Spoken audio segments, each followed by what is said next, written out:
সততার পুরস্কার। প্রাচীন চীনে এক সম্রাট তার উত্তরাধিকারী নির্বাচন করতে চাইলেন। তিনি প্রত্যেক শিশুকে একটি করে বীজ দিয়ে বললেন, যে সবচেয়ে ভালো গাছ করবেন সেই হবে পরবর্তী সম্রাট।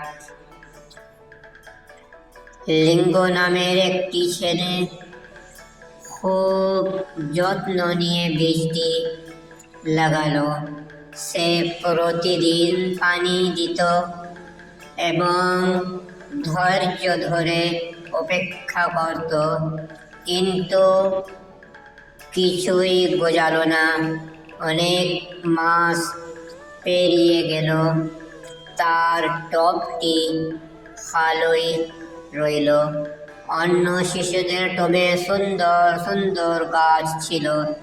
লিঙ্গ লজ্জা পেল, তবুও সে সত্য বলার সিদ্ধান্ত নিল।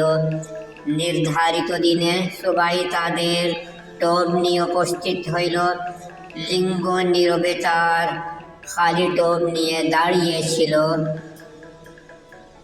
সম্রাট হাসলেন এবং লিঙ্গকেই পরবর্তী সম্রাট ঘোষণা করলেন। সবাই বিস্মিত হল। সম্রাট ব্যাখ্যা করলেন, দেওয়া বীজগুলো সেদ্ধ ছিল, তাই সেগুলো গজাতে পারল না। অন্যরা বীজ বদলে নিয়েছিল, কিন্তু লিঙ্গ সত্য বলেছিল। নৈতিক শিক্ষা। প্রতারণার মাধ্যমে পাওয়া সাফল্যের চেয়ে সততা ও নৈতিকতা অনেক বেশি মূল্যবান।